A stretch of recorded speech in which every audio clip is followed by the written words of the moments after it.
Find the solution to the linear inequality x plus 2 greater than or equals to 0 graphically. Let us begin.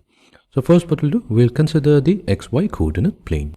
Now that we have the xy plane, our next task will be to convert the inequation into an equation. All we have to do is replace the inequality symbol with the equality symbol. So that gives us x plus 2 equals to 0, or we can also express it as x equals to negative 2. Now what we'll do, we'll try to sketch the graph of x equals to negative 2. For this, let's pick up the point on the x-axis. So this particular point, which is 2 units to the left of the y-axis, is going to give us the point negative 2, 0.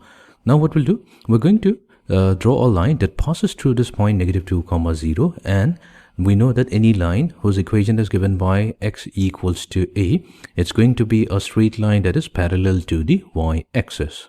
So now we have the graph of the line x equals to negative 2. We can clearly see here that this line divides the xy plane into two regions. One region is going to lie to the left of the line and the other will be to the right of the line. So let's name the region as region number 1 and region number 2. Our goal will be to check which particular region is going to satisfy the inequality x plus 2 greater than or equals to 0. For this, what we'll do, we'll pick up any point on the xy plane. And the best point that we can pick is always the origin, which has the coordinates 0, 0. Fine. Now what we'll do, we will use the point at the origin 0, 0, where x corresponds to 0 and y corresponds to 0.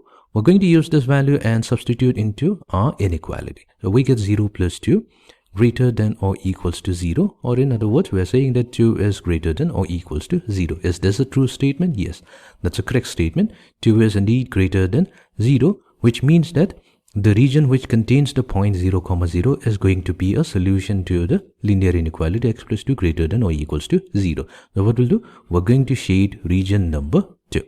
Okay, so shading region number 2 means any point, including the origin, any point that we pick up is going to be a solution to the given linear inequality. And also, since we have here a equality, it's greater than or equals to, so the shaded lines must touch the line x equals to negative 2 as well, indicating that any point lying on that line is also going to be a part of the solution. Now to show that region 2 is indeed the solution to the given linear inequality, let's pick up a random point. Now let's say we pick up the point 1, 2. Now, if we substitute x equals to 1 into our inequality, so we're going to go at, so let's check at 1, 2. We're going to get 1 plus 2, that's greater than or equals to 0. That means we're getting 3 greater than or equals to 0, and that's a true statement. 3 is indeed greater than 0. So that means any point that we pick up from the shaded region, or we can say from region number 2, it's going to be a solution to our given linear inequality.